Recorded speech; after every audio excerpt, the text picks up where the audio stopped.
adesso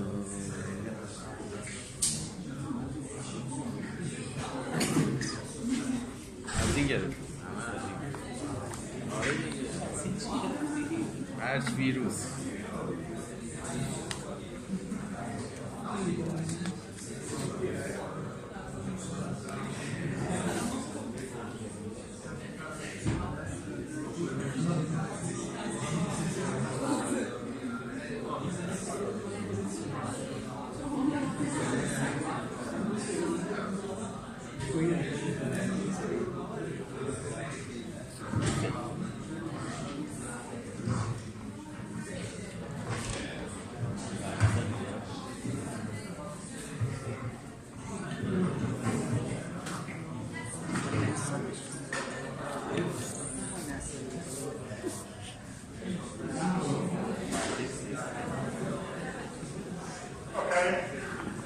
Shall we start? As Professor Cavodi told you last week, today I'm going to mainly present some examination exercise, and I'm going to show you several possible solutions and discuss them with you, and possibly show you also how unusually correct and check whether the work give results and so on and so forth. But before moving to that, I would like to end with the part I was, in a way, introducing a couple of weeks ago, in which you should remind I was talking about synchronization primitives, and there was this last example in my overhead set, in which I was trying to summarize the fact that, if you like, we have seen many possible ways to synchronize thread and processes, similarly to the ones you saw with Professor Aface, even if you saw sometimes something even more specific and powerful within, and I'm going to use some of that today. But the idea is that you should put everything together and use whatever you need in whatever language you need. So in a way, you don't have to stick to the Windows primitives or the Unix primitive you are working into Windows or Unix or vice versa, but you can try to use everything you have seen together, we can sing together in both languages, in both environments if you need that. So in a way, today I'm going to clarify that, I'm going to show you a couple of examination tests in which variables are supposed to be used. In the same case, you may wonder why, if it is possible to use more primitives together, use some Windows primitives in the Unix environment, even if you even see that stuff in the Unix environment.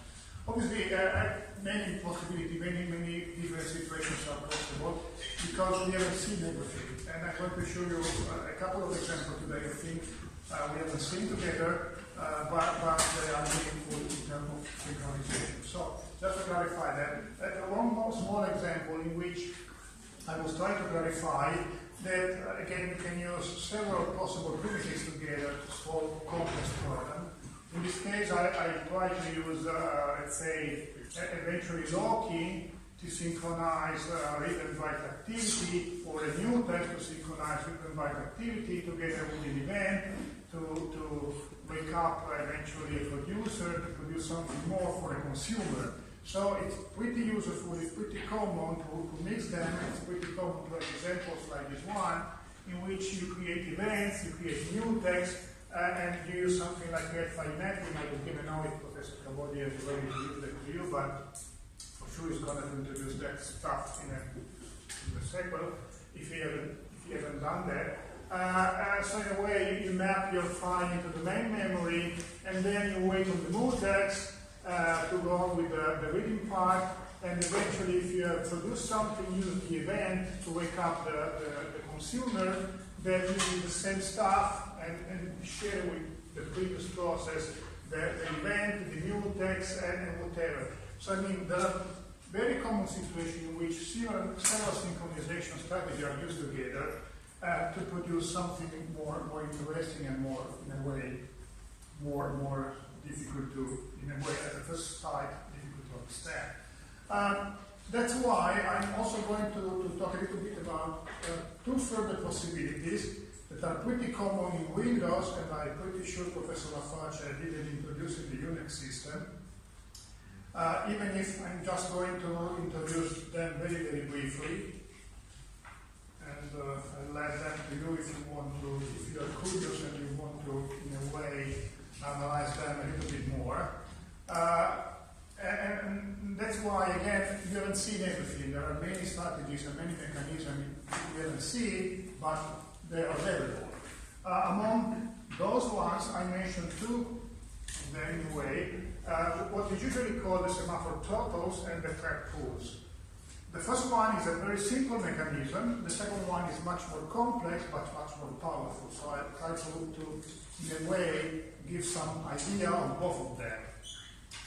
What is a semaphore throttles and why is that used? Actually, the title is wrong. Oh, okay. Nice. Okay. Yes, absolutely wrong. And the idea is that both these strategies try to solve the following problem. When we have many, many threads, and those threads compete a lot to access a few, let's say, resources, very often the performance of your program, of your process decreases. So very often you have to do something more to be more accurate in synchronizing them, avoid losing too much time waiting for something and so on and so forth. So again, the first strategy is very simple, and the idea is the following one.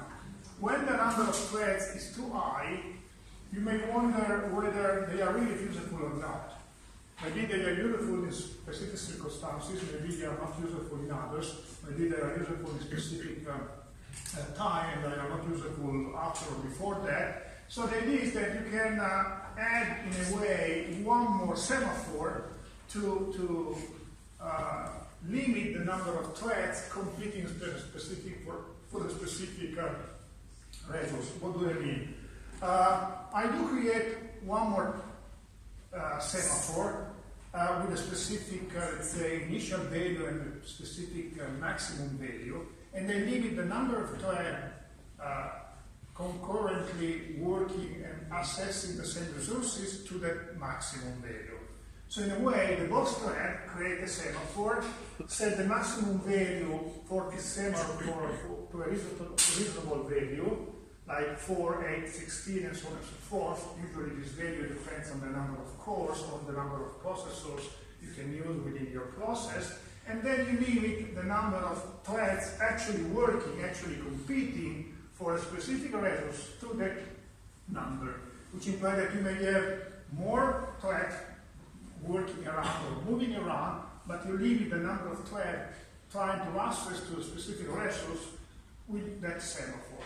So in a way, you can create a scheme like this one in which you have your original, let's say, critical section, in which you enter and release the critical section using a standard method, like in this case in mutex. But as you don't want too many threads waiting on this mutex, so reducing the number of, let's say, waiting too much or running too much, looping too much uselessly, you can in a way, outside a critical section or outside several critical sections, reduce the number of threads really competing for the set of resources or the specific resource using the specific semaphore that is the throttles, in which you in a way set that semaphore maximum value to a specific value, specific small enough value, and then you put one more critical section region around your critical section initially born regions, which implies that before entering in there, you have to acquire the semaphore, that is the throttle, and then finally you use the semaphore, which implies that if you set that H semaphore to 4, you limit the number of threads really working concurrently to 4. And if you set that to 8, you really limit in that specific area for the specific function, for the specific task, the number of threads competing on that task to that specific maximum value. So in a way, you limit in a specific section of your program the number of threads or process really competing for that task, really competing for that resource.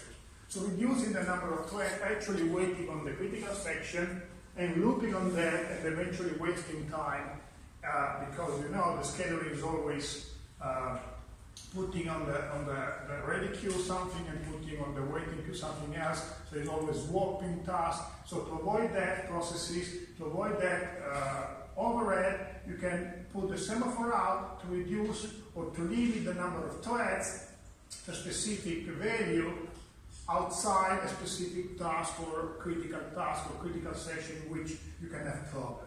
And in a way, if obviously you want to limit the number of threads competing for that to one, that is even useless.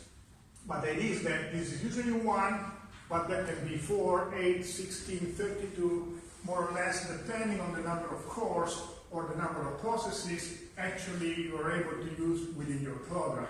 Because after that, I mean, if you have just 4 cores or 6 cores or 8 cores, it's pretty useless to have 200 threads competing for the same levels. Because in that case, just 8 at most will run together, or the other will be waiting.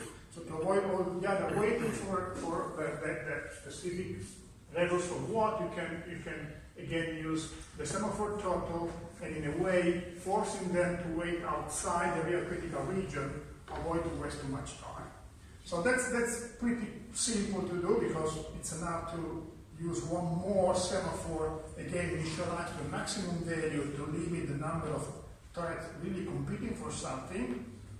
And there are several variations of that because obviously you can force some workers, which is some thread, to acquire multiple times the same semaphore if it's more expensive, or you can in a way force the boss to decrease, so to acquire itself the semaphore one more times to reduce the parallelism on that specific task and so on and so forth. So there are several variations that you can use to trim the quantity of threads competing for a specific task or a specific critical section, a specific situation of your program.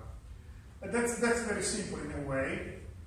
Instead, that's more efficient but a little bit more complex.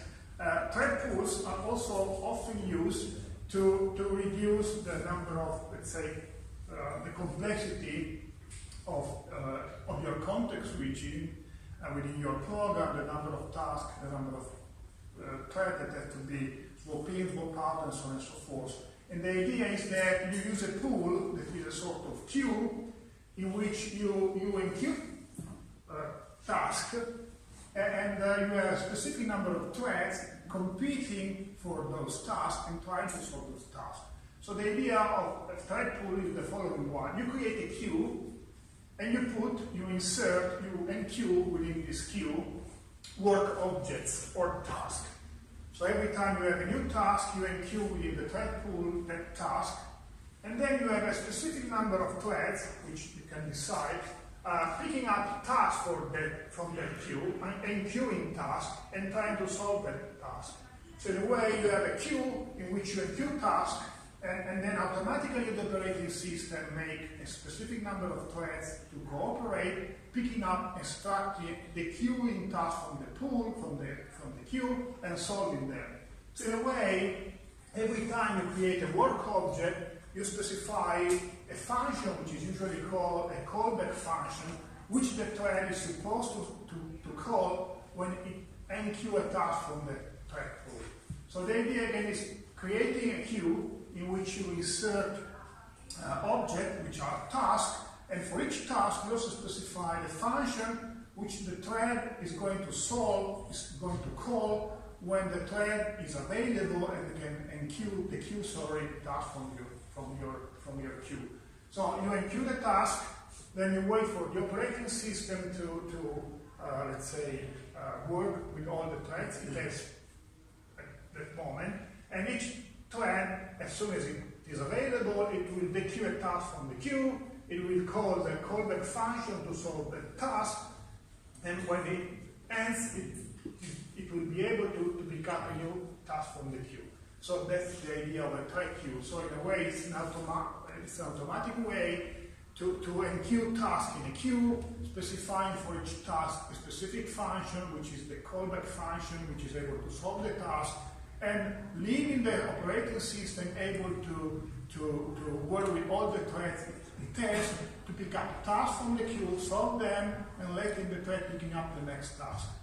So in a way, it's an automatic and more efficient way to manipulating a task and putting those tasks into a queue, even if we are talking about completely different tasks solved by completely different callback functions.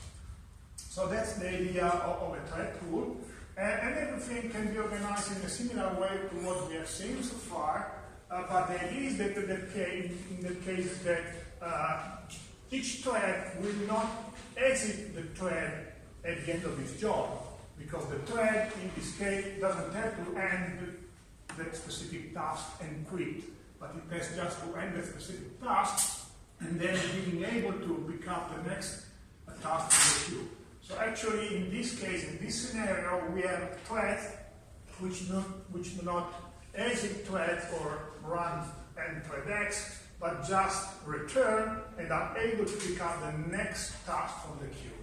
And everything can be done with a bunch of function code, which again I do not analyze into detail, but basically I will show you the example. You initialize the thread pool, then you create the pool work, which implies that you create a new task, specifying the callback function, which is the function which is going to be called when this task is going to be solved by the thread. And then you submit the work to the thread pool. So in a way, you initialize the thread pool, you create a task, you submit the task to the pool, which implies you enqueue your task into the queue, and then automatically this task will be picked up by the operating system and solved by the first available thread. And then the main will eventually wait for thread pool work callbacks to end, so it will wait for everything to end, and we'll close the pool, but instead of calling standard thread, you will call work callback function, so which is a sort of thread function which is with a different, let's say, prototype, but the idea is the same. So you have your threads which has to run these functions automatically as soon as they get available, and this function is actually the function thread which is not specifically called by the user, but is called by the operating system as soon as a thread is available. So that's the idea. So you do not specifically call a thread specifying the function which the thread is to solve, but you just put a task into the queue and you let the operating system deal with the queue, such that as soon as it has an available thread, it enqueue a task from the queue, and this thread will try to solve the task. So that's the idea. So from the practical point of view, at the code level... And that's why we don't need the exit thread, yes? Because we don't need to create a thread, so we don't need to exit the thread. Yes, you don't have to create explicitly the thread in this case, and at the same time you don't have to leave the thread, exit the thread explicitly, simply because if you do exit the thread dies, which implies that it's not able to pick up the next task from the queue anymore. Instead, in this case, the threads, which can be seen in this case as kernel threads, can be automatically run by the operating system, and to each thread is automatically assigned a task and the queue from the pool queue, and the function is specified within the task, so the thread will automatically execute that function to solve the problem you put into the queue. So and when the thread can get a memory space for doing his job. The memory space? Yeah, I mean when we give to the thread the allocation memory for processing. Well, usually it's the operating system dealing with that. Okay. So automatically the thread is always running, but it's only picking up new tasks from the queue. So you don't have to kill the threads or run a new thread. That's one of the reasons why thread pools are more efficient. So in a way, you don't have to explicitly run new threads, killing all threads, and so on and so forth. Everything is organized by the operating system. You just specify new tasks, you put those tasks into the queue, and the operating system automatically assigns those tasks to available threads. Anything else? So again, I never introduced that before, but to give you an idea, I never had enough time, but to give you an idea what there are other strategies, other possibilities, even more efficient, more complex of the one we have seen together, or of the one you saw with Professor Raface. And from the code point of view, okay, you initialize the environment, defining an object with that specific type, and then you initialize the environment. That's in a way that's the initialization phase, and then that has to be done, but it doesn't really do anything. And then that's the core part, in which instead of creating threads, you create work and you put that work, that task into the thread pool. So you create a thread pool work in which you specify the name of the, let's say, the function, the arguments, the environment you specified before, and once you have created a new task, you submit the task into your there is an error here, into your pool, which implies that you don't see any create thread or begin thread X in here. You just create new task in here, and you put those tasks into your queue, into your pool queue, and then you wait for them. And instead of waiting for a single object or multiple objects, you wait for the thread pool to be empty. So you wait for the pool to be empty, and then you kill the pool. So that's the corresponding part of what should be something like create thread and wait for multiple objects. So you don't explicitly create any thread. And then in here, instead of defining your thread function in the standard way, you define your thread function in a slightly different way. Again, this is, let's say, more or less a thread function with a different type, a different set of parameters, in which you get the parameter in the standard way, you do whatever you need to do. You do not exit the thread, you just return. Because in a way, if you would exit the thread, this thread would quit. Instead, the thread has to run all over again to pick up the next task from the queue. So that's the idea, okay? So if you want to be more efficient than the way we have worked so far, you can use thread pool. So that's an example of how you can be more efficient in dealing with let's say, concurrency, if you like. To give you some hints of what can be done a little bit more, in a more efficient way. Questions? Okay, why I was talking about that? Because, in a way, concurrency is not easy. So I also introduced some guidelines to give you some more feeling of the complexity of your problem. Because actually, concurrency, you have seen many, let's say, concurrent problems so far. You have tried to solve many concurrent problems so far, but concurrency is a hard task. And in many circumstances, many programmers end up with, instead of improving the efficiency of the original sequential code, obtaining something that is less efficient than the original sequential code. So I'm trying to give you some hints of the problem you can face in writing a concurrent program, not only in terms of what you have to do to synchronize the threads, but the risk you incur into is synchronizing threads in a wrong way. What do I mean? Okay, first of all, we have already talked about that. Different synchronization strategies have different performance. So, and you have to be aware of that, because in a way, if you are using an interlock function, something we saw at the very beginning of my last lesson, which implies that you can just, in a way, you just have to perform specific operation on specific variable like atomic increment, atomic decrement, and so on and so forth. you can use that instead of using a mutex, incrementing the variable and leaving the critical section, because those are much more efficient than any other possible synchronization way. And if you are using critical sections are more efficient than mutexes.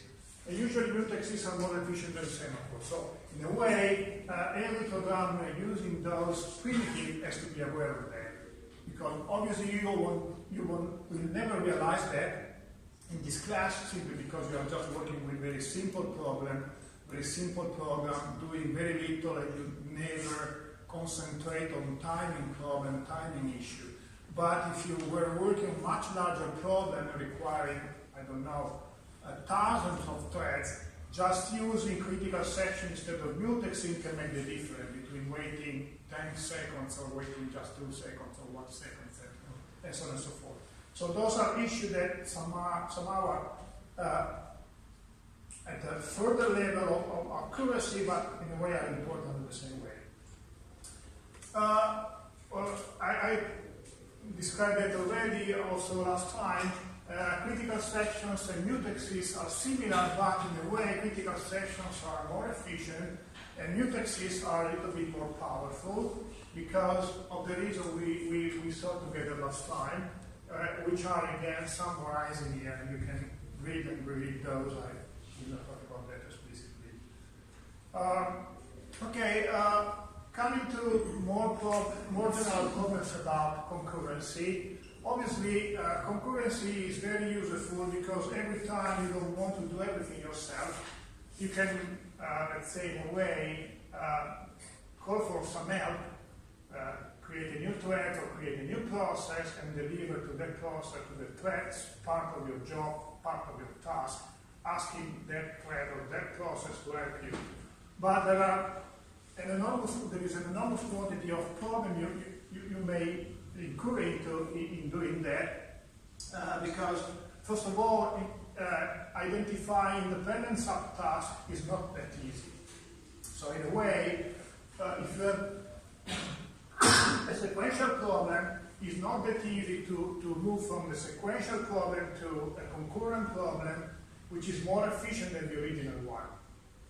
That's because too many subtasks very often can degrade performance, so you can move from a sequential problem to a thread concurrent problem, a concurrent process working with 10 parallel threads, and you can require more time than the original sequential problem. And that's because very often too much locking or too much concurrency or too much memory in use can degrade performance, so you have to pay attention to that. So first of all, one of the ideas is that you have to minimize lock usage, because every time you lock for something, you incur in the problem of having different threads waiting on the same lock. So in a way, the higher the number of locks, the higher the possibility to have many threads waiting for those locks, and having then a concurrent process which is actually not running concurrently, but is almost always running sequentially. So you have to minimize the number of locks and trying to keep those locks as small as possible. So in a way, you don't have to lock everything. You have to lock the minimum quantity of whatever you need to be locked at that moment to avoid everybody else waiting on many other blocks waiting on that resource all the time. So in a way, you have to minimize the number of locks, and you have to make locks as atomic as possible.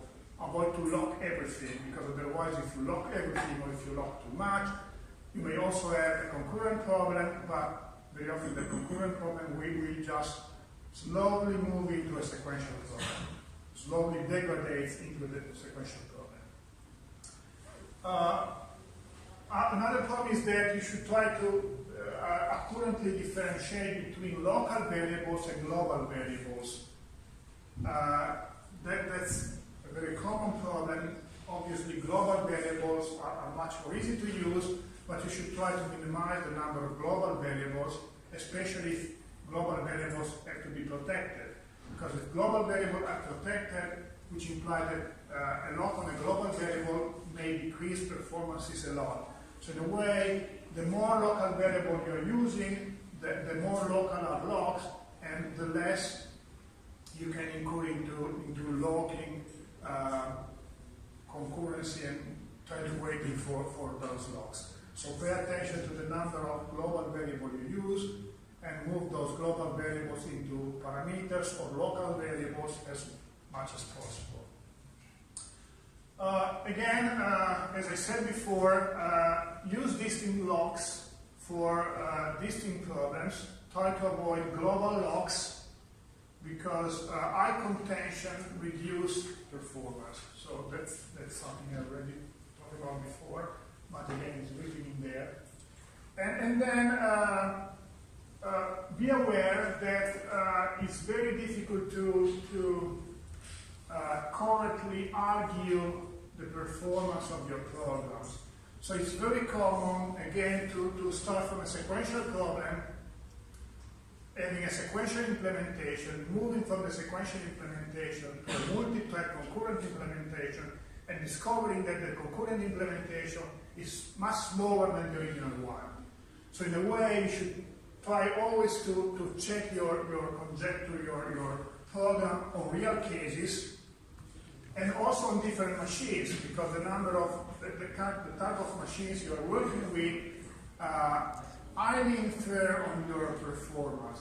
So the quantity of memory, the number of cores, the quality of the computing unit, the fact that you have just a CPU or a GPU, a graphical processing unit, the number of CPU, the number of GPU working together, highly influence the quality and the speed of your program. So again, every time you move from something sequential to something parallel, you should check the results of that on specific architecture, and if you want the program working in a good way, better than the sequential one or different architecture, you should check the program on different architecture.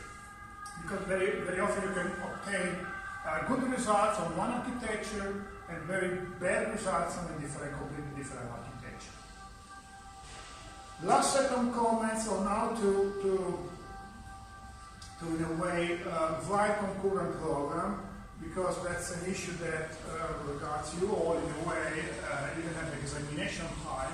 Because at examination time you will be given a problem and you have to decide how to write the problem in a concurrent way. And that's complex in a way, because you have to decompose your problem, your sequential problem, into a concurrent one, but there are many possible decomposition strategies, and different decomposition strategies give completely different results. So selecting the best decomposition strategy for a specific problem, for a specific task, is somehow very, very hard. So usually, theoretically speaking, there are at least 3 different decomposition strategies available. The first one is usually named task decomposition, which is the most obvious and the most commonly used, simply because it essentially generalizes the modularization of your program. So in a way, you started with several years ago probably with one single program, then you learn how to modularize the program using different functions. In this case, when you want to decompose the program using task decomposition, you see the different functions usually at different tasks, and you try to understand which functions can run together at the same time. So the idea of the task decomposition is to use the function you have already written and to argue and to understand which one can run in parallel, and to make them run in parallel actually. So actually in task decomposition, your effort is not really into modifying your original code, but deciding how to parallelize the function you have already written to modularize your code. So the idea is that you write a sequential code, you have a bunch of functions, then you look to all those functions, you try to argue, try to understand which one can run in parallel, and you make them parallel. So in a way, this is the easiest way of modularizing your program, and it works well in specific cases, and not that well in others. For example, Microsoft Word is a case in which you can work with task decomposition, because in a word processor, when you are adding a line, for example, you are adding or editing a table, you modify the text, adding lines or erasing lines, and as you modify the text, the processor is going to the entire text to recreate paging and create a new index and create a new reference and whatever. So in a way you can see that as a pair of threads, one working to the modification you are doing and the other one working and running to the text to infer from the modification you are doing what other modification have to be done to the text. So in a way, while your thread is running with you, working with you, modifying the text in a specific position, another thread can run to the text, using a sort of domino effect in which your modifications are influencing the next page and the next page modification are influencing the next page modification and so on and so forth. So in a way, it is a sort of task decomposition in which one thread is working for you to modify the specific section of the text, and another thread is working on the entire text to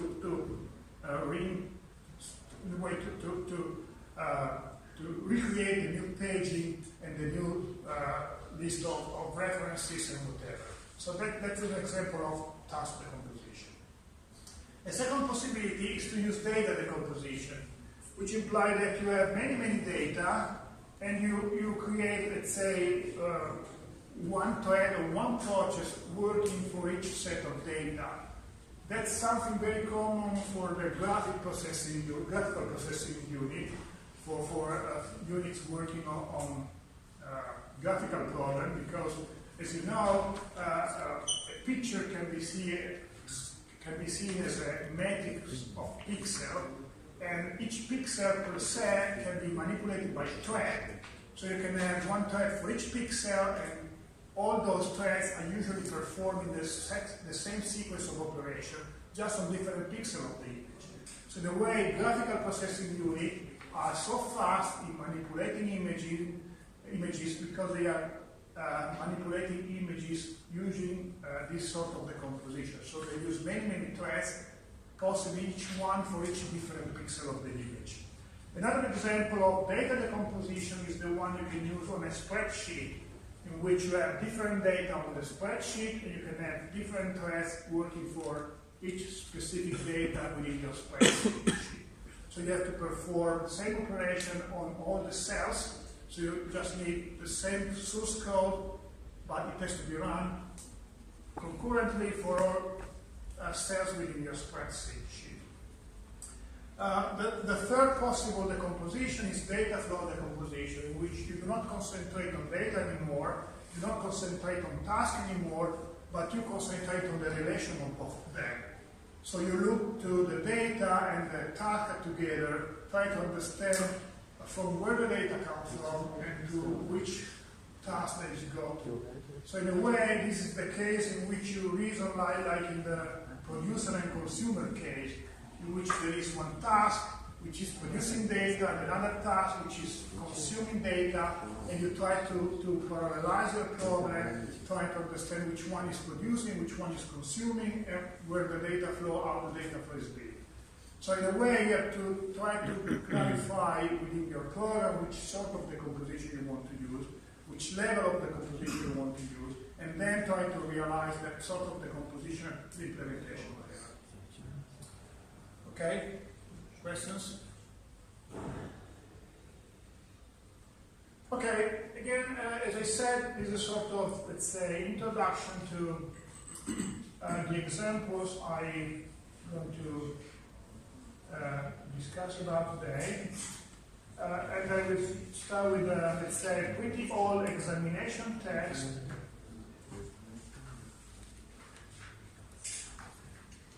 And quite simple as well. Let's start with something simple. So it's 2012. You can find everything on the portal web page. You can start reading the text. I leave you 5 minutes, something like that, to understand what is going on in here, what is was asked. And then I will try to discuss it with you and show you one possible solution, which is also obviously my solution. It's not the best possible one, but let's say not that bad. Okay, we have, let's say, to trying to give you the maximum possible